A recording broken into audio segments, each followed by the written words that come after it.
जातिवादी व्यवस्था के रूप में जो एक रावण हमारे प्रदेश की विकास को, हमारे प्रदेश के आगे बढ़ने की गति को जो रोक रहा है, उम्मीद करता हूं कि आने वाले दिनों में इन तमाम बुराइयों का अंत होगा।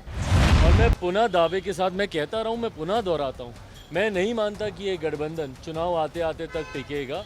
भानुमति के कुनबे की तरह ये धराशायी चुनाव से पहले ही होगा। विश्वास है कि इन तमाम राज्यों में, 5 राज्यों में जहां पर भी चुनाव है, वहां पे एनडीए की भारी मतों से, वो विपक्षी दलों का गठबंधन हो या एनडीए हो, उसको दोनों को कहीं ना कहीं टक्कर की लड़ाई बराबरी पे दिखाया जा रहा है। पर मेरा दूसरे की टांग खींचने के लिए आपस में ही घटक दल एक दूसरे से भिड़े।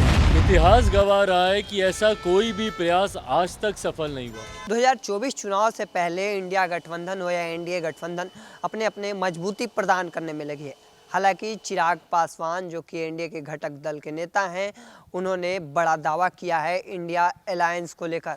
उनका कहना है कि 2024 से पहले ही इंडिया गठबंधन टूट जाएगा। हालांकि उनके पूरे बयानों को पहले सुनिए। सबसे पहले आज दशहरा है, उस पर तमाम बिहार वासियों को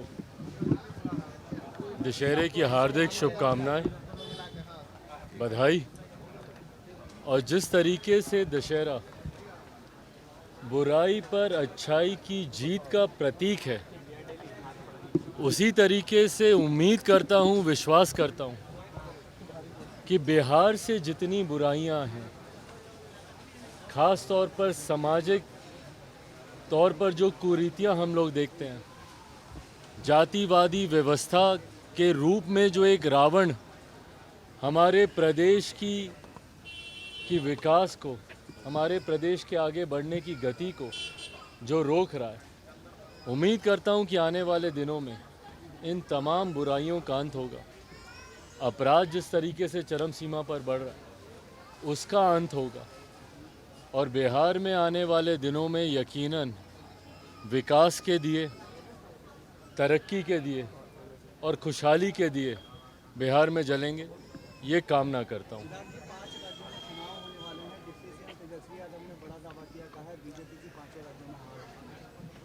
भाई देखिए, दावे यकीनन अब वो क्या कहेंगे, ये तो नहीं कहेंगे ना कि बीजेपी वहाँ से जीतेगी। विपक्ष में है, दावे हर कोई करेगा, पर अंतोगत्वा जनता किसका साथ देती है।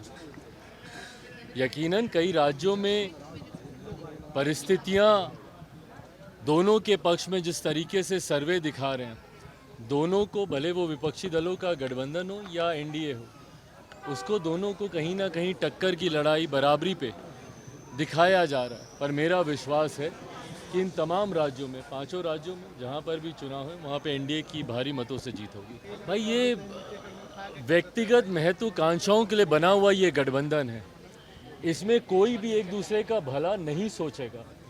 ये एक ऐसा गठबंधन है जहाँ पर 1 दर्जन से ज़्यादा आपको प्रधानमंत्री पद के दावेदार आपको दिखाई देंगे।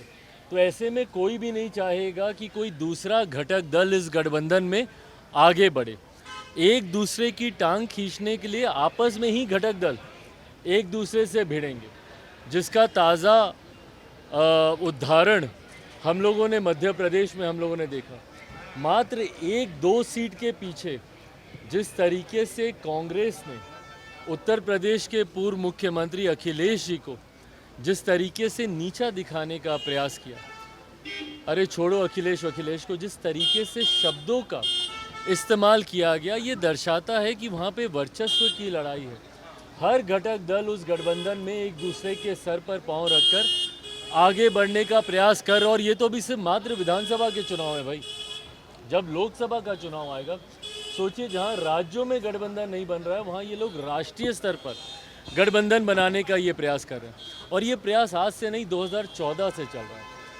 इतिहास गवाह रहा है कि ऐसा कोई भी प्रयास आज तक सफल नहीं हुआ। और मैं पुनः दावे के साथ मैं कहता रहा हूँ, मैं पुनः दोहराता हूँ, मैं नहीं मानता कि ये गठबंधन चुनाव आते आते तक टिकेगा। भानुमति के कुनबे की तरह ये धराशायी चुनाव से पहले ही हो जाएगा। तो आपने साफ सुना, उन्होंने इंडिया गठबंधन को लेकर बात कर रहे थे। साथ ही उन्होंने शिक्षक भर्ती को लेकर, जो भर्ती परीक्षा चल रही है, जो 1,70,000 पदों को लेकर, उस पर भी उन्होंने बड़ा बयान दिया है। हालांकि साथ ही उन्होंने दशहरा पूजा को लेकर भी बात करते हुए उनका कहना था कि जिस तरह से बुराई पर अच्छाई की जीत हुई थी, उसी तरह प्रदेश में जाति व्यवस्था में एक रावण जो है, जो प्रदेश की गति को रोके हुए विकास की गति नहीं प्रदान करी है। उम्मीद है आने वाले समय में इसका अंत होगा। हालांकि वो किस रावण की बात कर रहे थे वो स्पष्ट नहीं हुआ, लेकिन उनका सीधे तौर पर कहीं ना कहीं निशाना तेजस्वी यादव और नीतीश कुमार पर था। हालांकि इस चीज़ को लेकर आपका क्या मानना है कमेंट सेक्शन में रखिएगा। ऐसे ही तमाम खबरों के लिए द इंडिया टॉप को सब्सक्राइब कर लीजिए। फेसबुक पर देख रहे तो लाइक और शेयर कर दीजिए। धन्यवाद।